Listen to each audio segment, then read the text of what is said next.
Kasama po natin ang Executive Director ng Cybercrime Investigation Coordinating Center, si Sir Aboy Paraiso. Ukol po dito sa sinasabi nila kahapon sa hearing na kinakailangan na daw pong i-update yung Cybercrime Prevention Act of 2012 dahil nga it's been ilang years na rin naman, 14 years yata yung binabanggit niya since nung napasa yung batas. At ang dami na pong nagbago ngayon sa social media, gamings, live streamings, messaging platforms. Walang masyadong power ang gobyerno over these platforms. Eto nga po, makakausap natin Executive Director, Director Aboy Paraiso. Good morning. Good morning, DJ Chacha, Ma'am Maricel. Maraming salamat sa pag-imbita muli sa akin sa inyong programa po. And thank you also for being on the show. Director, ano po exactly ang gusto nyong mangyari? Anong kapangyarihan ang gusto nyo pong ibigay sa inyo para mas sabihin na natin hindi man mawala, kahit paano mabawas-bawasan ito pong mga platforms na ito doon sa power na meron po sila ngayon? So, unang-una, ang kinakailangan na not only the updating but formulation of a new acquiring jurisdiction over the platforms. No, tama ka, DJ Chacha, marami kang binanggit na platforms na kailangan nating at least ma-regulate. Unang-una dyan, yung streaming platform kung saan nanonood yung mga kabataan natin. No? Tipin mo, ang pitit-pit natin dito dahil may NTRCB tayo dito. Pero pagdating sa streaming platform, parang free for all. Susunod, yung mga gaming platforms. Kahit sino na lang na even yung mga bata can play violent games, and I think this contributed to the degrade of yung and desensitizing of our children. Tapos syempre, as usual, andyan yung mga social media platforms na kung saan yung even yung free yung mga ibang exchanges of ideas na whether true or not, andyan sa mga messaging platform na yan na minsan nalalaso na tayo kasi ina-allow nila even yung mga ganyan ka-sensitive na mga materials to be shown on their platforms. And of course, yung messaging platforms.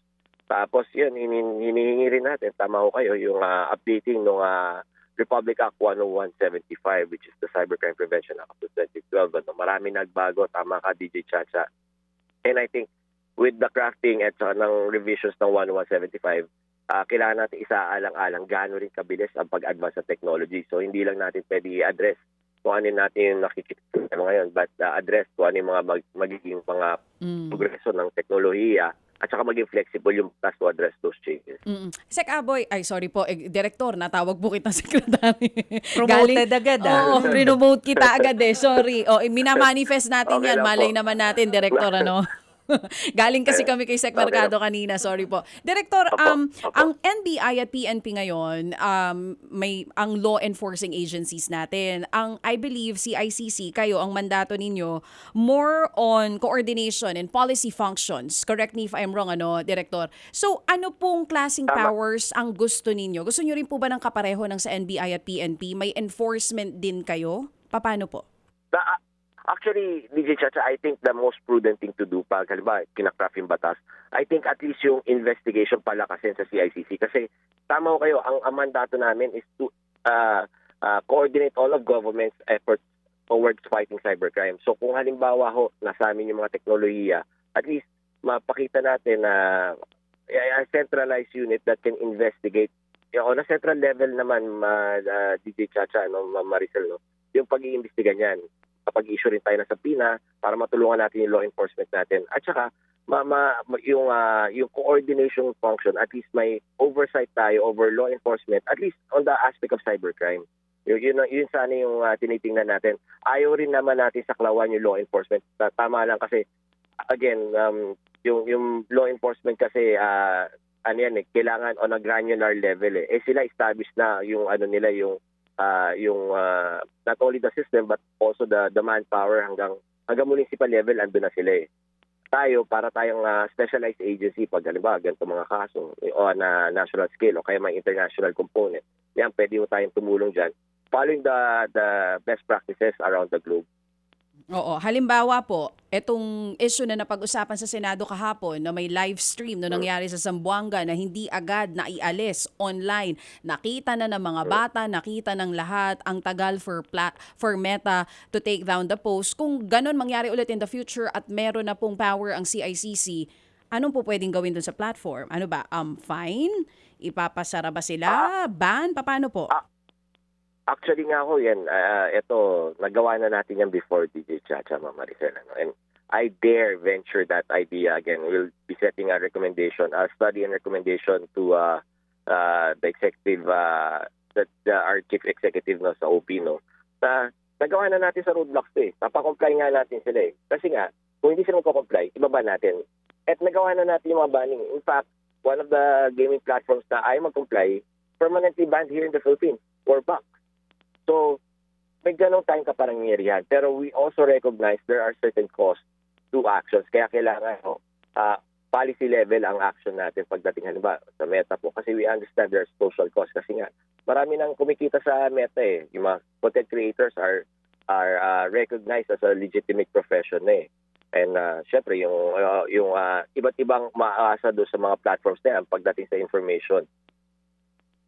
So, sir, linawin ko lang yun. Sinabi mo na nagawa na sa Roblox. Tama po? So, bakit hindi Tama natin nagawa sa Meta? Again, I think with these platforms kasi na mayroong social cost, kasi nga ho, kumikita na yung mga karamihan sa ating mga content creators, legitimate in profession, it has to be, that particular decision has to be on policy level na parang ito ang magiging polisiya ng ating pamahalaan. At saka kailangan sweeping ho, no? Hindi tayo single out ng single platform. Kailangan, no, sabihin natin na ang recommendation namin, lahat ng streaming platforms, lahat ng messaging platforms, lahat ng online gaming platforms, lahat ng social media platforms must set up office here. Yan yung hiningi natin sa roadblock. Must lahat ng mga Filipino users or lahat ng gumagamit sa atin must verify their identity either through yung pagtali ng know your client nila or yung KYC nila sa ating national ID or through a legitimate and registered SIM card number. So, ibig pong sabihin, kapag ginalaw natin or nang himasok tayo dun sa Meta, ultimo yung mga account holders na kumbaga may income na from their accounts, pwedeng maapektuhan. Ganun po ba? Tama ho, kasi hindi naman natin pwedeng i-nitpick na itong account lang na to, kasi ang platform lang ang may hawak dyan. Ang pwede natin pakialaman yung mismo platform. So hindi tayo pwede mag-block ng individual accounts, individual contents kasi ang may control dyan yung platform. Pero pwede natin tanggalin yung buong platform kung hindi sila susunod sa mga alitutunin tsaka mga batas natin. Pero Direktor, kasi you're trying to weigh things kasi sabi nyo nga po may income na nakukuha yung ibang content creators from the platform. Uunahin po ba natin yun more than the pagpapasunod dito sa platform na ito? Yun nga yung sa akin, DJ Chacha, I don't think it's worth our children's future pag hindi sumusunod itong mga platform na to. Kaya nga, kami ho, sa CICC, sa DICT, magre-recommend na ho talaga ng humingi ng policy na kailangan lahat ng mga platforms na to mag-comply na sa mga batas natin. Otherwise, pag hindi, kasi ang mangyayari dito, ayaw namin maging parang arbitrary. We'll give them a chance to comply, set up office here, tie your KYCs to the national ID, set up a green lane to government, just comply. We'll give you time. If you don't comply within that time, we would temporarily restrict your access. That's a nice way of saying geographically blocking you from the Philippines until you comply. Hindi siya yung talagang ayaw natin amin sa inyo. Gusto namin sa inyo. Pero diba, sunod naman kayo sa amin. Pero right now, you can't do that. Pero kung may powers na ibibigay ang Kongreso, kaya nyo po yung gawin? To be honest, kaya ho namin gawin yan. Gusto lang namin on a policy level because nga, yung pinag-usapan natin kanina, may social cost. It has to be, it's a decision higher than us, but we're recommending that particular course of action. Oo. Was Meta informed na kaya nyo pong gawin yan para po mas maging proactive sila dun sa mga gusto nyo ipa-take down, ipatanggal, fake news man yan or may kinalaman po sa mga crimes? I think we already did that. Kaya nga ho, meron doon sa recommendation namin, we will cite our particular proof of concepts na ginawa na ho natin yan before. Pero sir, as of now, hindi pwedeng galawin ng CICC kapag ka walang office base dito. Tama ba? Tama ho. Hindi. Ang nangyayari ngayon, pakiusapan po eh. Halimbawa, yung pagpapatake down, tatawagan. Ito na lang particular case na po na to. Pina-take down ho natin. Tapos it still took a little bit of time. Diba? O halimbawa na lang ho, yung ibang insidente. Kasi it's either a hit or miss thing sa atin with these platforms eh. Minsan, pag nagko-comply sa standard sila, mabilis. Pero pag halimbawa, contextual based, hindi kami napagbibigyan. May mga times, madalas, hindi kami pagbibigyan ng mga yan na magpa-take down ng content. Because they would say, freedom of expression yan. Ipaano mo na yan? Ikasuhan nyo na lang yan. So, it's a difficult thing na nakikiusap po tayo sa mga platforms na to when they enjoy the Philippine market, they earn here, di ba? Tapos ngayon, it got to a point na ang ginawa ko namin sa CICC, we invited our law enforcement agency partners as well. Inaral na lang namin yung guidelines, community guidelines ng mga platforms. At yun ang ginagamit. Isipin nyo, hindi na sinasabi natin, violation ng batas namin yan. Mahabang debate pa. Pero pag ginawa namin yung violation ng community standards nyo yan, medyo mabilis sila. I see. Ang Kasi ginawa ngayon, tayo sa puntong yun. oo. Ngayon, kumbaga, walang takot eh. Kahit na hindi sumunod, wala namang penalty. Pero, ngayon po ba, sir, tanggal na yung video ng Zamboanga sa lahat ng online platforms? Wala na ba tayong makikita? So at least the original video, yung mismong ni-live stream ng child in conflict with the law, natanggal na and all the shares from that video.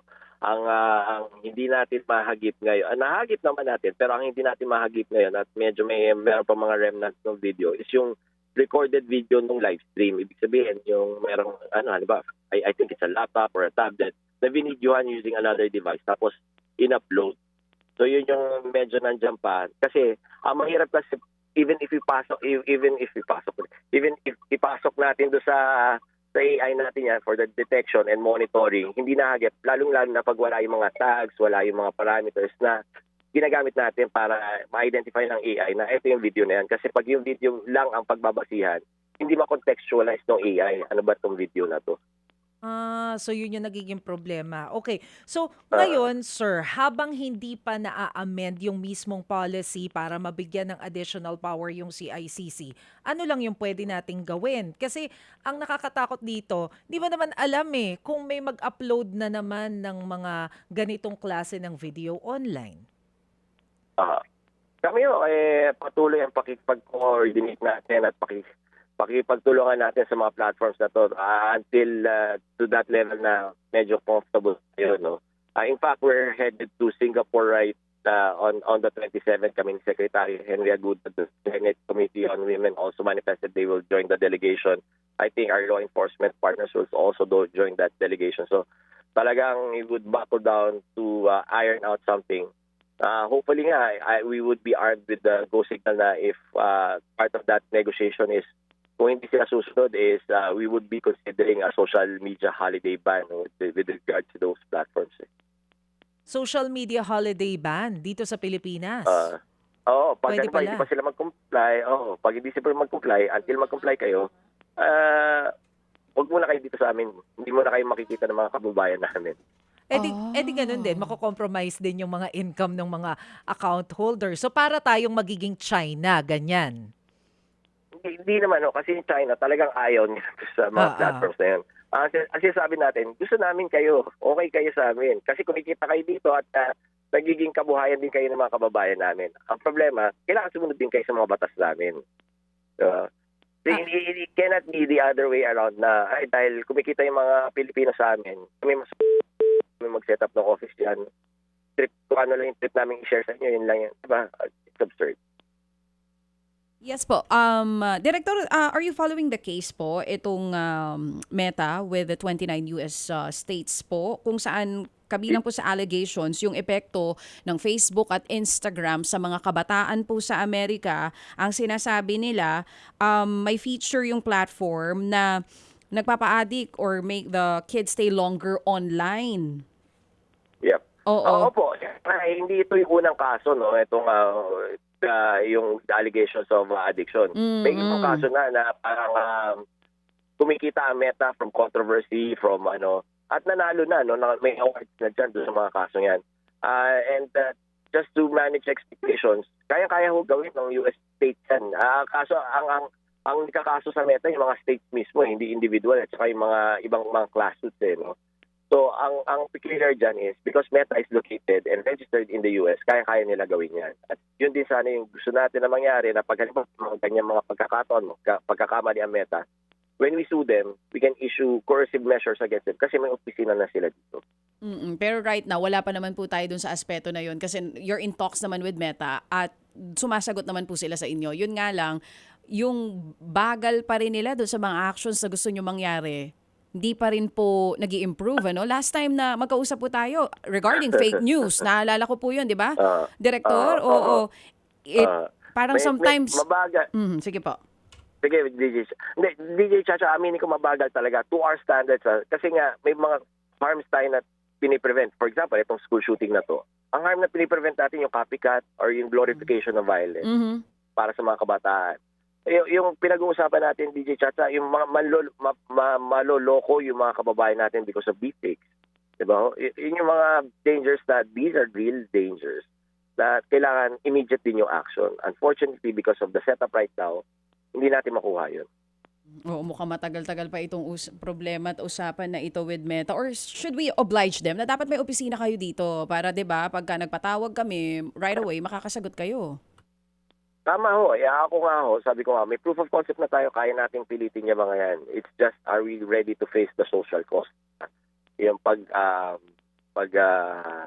binan natin temporarily. Kasi naman, madali naman explain siguro sa mga kababayan natin. Ayun, nawala si Director. Director, Oo nga. yung binabanggit niya na social media holiday, tama ba yun yung kanina, social na media kung di talaga holiday. susunod si Meta, hindi naman panako to, pero kayang gawin ng gobyerno. Hindi kayo susunod okay, Oo. wala mo ng Facebook for 1 Hello week. po. Ayan na, Walang- ayan na eto na. si Sige Director. po, Director, tuloy po. Hindi, yun nga yung sinasabi natin, parang ang hirap naman na and to your point, DJ Chacha, Ma'am Maricel, hindi natin ina-advocate na iban natin sila. Ang sinasabi lang natin na pag hindi kayo sumunod, ito yung, wala na kami magagawa, ito na yung gagawin namin. At siguro na maintindihan ng mga kababayan natin, madaling explain sa kanila na ayaw namin gawin to, to be honest. Ayaw namin gawin to. A sweeping ban is not really the first option. Pero it may be the only option we have in order to clean up our internet space here in the Philippines. Gaano pa kahaba ang PC ng gobyerno ng Pilipinas para di natin gawin yung social media holiday on Meta na binabanggit mo? Sino matiyasan niyo? Kami ho sa CICC, dahil BICT ho yung buong gobyerno. Kasi pag kami ho, medyo we're near the end na ho eh. Pag tiyatanong nyo nga si Secondary, kung pwedeng at the moment, ban muna kayo, tapos comply na kayo.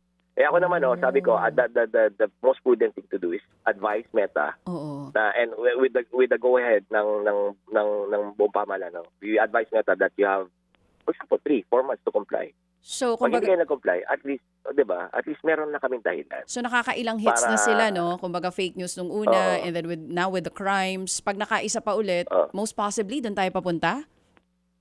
Oo, kami nga ho, talagang yun yung nakikita nating option. Unless talaga na they institute real reforms at saka they comply. At the very least talaga sa office. Kasi nga, ito pa yung nagiging problema. Halimbawa, magkaroon tayo ng subpoena or kaya may yung NBI or PNP nag-issue na subpoena. Papadala nila kay Meta para sabihin niyo sino tong anonymous account na to para mapanagot natin because they're involved in a particular crime. For example, ito yung mga groomers, mga predators. Ang mangyayari, papadala pa sa Singapore, papadala pa sa US. Gaano pa katagal ang panahon para ma-identify natin kung sino yan, 'di ba? In the meantime, tuloy-tuloy lang yung mga kriminal na yun sa pag-groom, sa pag-predate doon sa mga kabataan natin. Oo. Sir, pahabol lang ha. May datos Yes, ba po. tayo kung gaano kadami yung mga Pinoy account holders ng Meta na kumbaga dyan kumikita yung tinitimbang natin? Nako. Yung kumikita, hindi pa namin alam. And that's a good point. We would include that in our study para isama do sa pag-recommend ng mga executive actions po with regards to these platforms po. O kasi para alam natin kung gaano kadami yung pwedeng maapektuhan. Pero yung sinasabi po ninyo kanina na kung kayo ang tatanungin, 3 to 4 months, enough na to decide whether or Ito not po. magkaroon ng banning. Ito po ba ay official recommendation na po ninyo Ito po. sa CICC? Sir? Nawala si Ayan, Direk. okay na po. Ayan, Ayan, okay na po. Okay. Ah. Yes, sir. Ano? Yan- I missed the question, sorry. Opo, yung binabanggit po ninyo kanina, Director, na 3 to 4 months na palugit kumbaga sa Meta. Ito po ba ay official ng rekomendasyon ninyo sa CICC? Pinag-aaralan na po ba to? Po, more likely than not, ito po yung magiging official recommendation natin. Kasi ito din yung same time na binigay natin sa isang gaming platform to comply. Yung So Roblox. I think it should be applicable to everyone if we're gonna recommend actions. Yun yung gagawin natin model kasi nga may proof of concept na. I see. So malaki yung chances na yan na talaga. Sir, speaking of Roblox lang, yung Roblox hindi pa siya banned di ba, dito sa Pilipinas? Tama po. Kasi nga Oo. nag-commit sila na they would apply do sa mga minandate ng DICT at ng CICC. So they still have till October. Pero to be fair to Roblox, open yung line of communication at saka nakapag-comply sila na nakapag-set up sila ng parang green lane with government para do sa mga kailangan nating mga action when it comes to their platforms with regards to predation, with regards to grooming. At saka nag-institute sila ng global reforms para lang do sa child nila. Siguro ang hinihintay na lang natin is for them to really set up office here and tie their age verification to our national ID system. So yun na lang hinihintay natin with Roblox. Oo, siguro tama nga, lahat ng platforms na to, gaming apps man yan, dapat may opisina po talaga sila dito. Para kung magka-problema sa kanila, madali po sila mapatawag, no?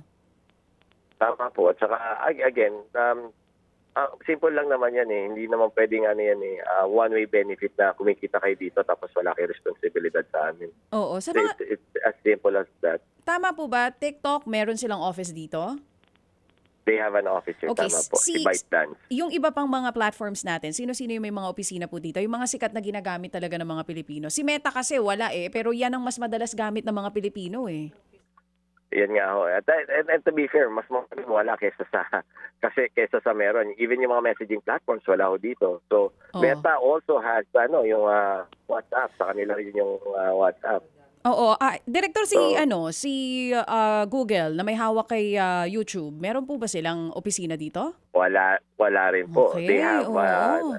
they have a marketing office and a government office here pero wala silang yung yung talagang branch office. Sige po, baka yan din isa rin concern, even like the gaming apps, no? Kung paano gagawin natin, kung sakali man o obligahin natin sila na magkaroon ng opisina dito po sa bansa. Baka may tanong pa po si, Hindi, meron lang Mase? akong gusto Oo. linawin. Yung sinasabi po natin na walang office dito, what does it mean? Kasi 'di ba, ang alam ko, ang Meta, meron siyang physical na office. Meron But po. I don't know anong requirements natin para masabi na office yan dito. So it has to be a branch office according to our laws that we can issue sa people. Parang nag-register, parang ang office na naka-register ka dito as an office ni Meta. Hindi lang siya naka-register sa mayor's permit. Kasi ang Meta, meron sila dito yung nila marketing office ho nila. Marketing So office. ibig sabihin pag magpapa-sponsor ka or para mag-advertise ka sa kanila, andito yung office na yan. Hindi pa po ba Pag sapat? ima-market. Hindi pa yun Oo. sapat, Director? So it's not enough kasi ibig sabihin hindi sila registered dito as a company. DJ Chacha, Mama Maricel, no? So ibig sabihin we cannot enforce yung for example, first measures natin like subpoenas and warrants, we cannot enforce them. We cannot enforce it against them. Kasi nga wala silang hindi sila registered sa Pilipinas. Sorry sir, hindi sila registered dito sa Pilipinas as a company. Registered sila as what? I think the is limited to operate as a marketing platform. So, ibig sabihin, parang lang siya, parang lang siyang, meron parang coordination office yan. Just to be blunt about. Parang coordination office yan para sa marketing, para sa mga advertising. Okay, Pero yung kay okay. TikTok, hindi marketing office ang meron sila. Opisina talaga, meron sila. Yes, that's yung ByteDance, from what I know, meron Oo. talaga silang opisina dito. Oo. At kung yun, kaya nila gawin, bakit daw hindi kaya ng ibang platforms? I think it's corporate policy. Bakit there's no reason bakit hindi nila dapat gawin at hindi nila kaya gawin. There's no reason, to be honest. Baka lusot din dun sa policy natin. Magandang excuse yun eh. Wala naman kaming office dyan. Hindi kami covered ng policy nyo. Pwedeng ganun, It's it's a layering mechanism na, hindi, punta mo na kay Singapore, punta mo na kayo dito. Diba? Hindi na. Ayun. Yun. Sige po. Director Aboy Paraiso, maraming salamat po sa oras and talk to you soon po. Maraming salamat, DJ Chacha, Ma'am Marisol. Thank you po. Once again, Executive Director Aboy Paraiso ng Cybercrime Investigation Coordinating Center.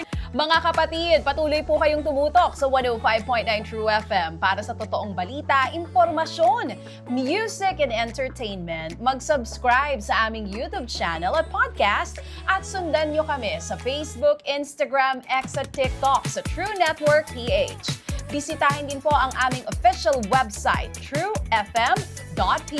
At panoorin din kami sa True TV Signal, Channel 19. Kami po ang 105.9 True FM. Laging true sa'yo, kapatid.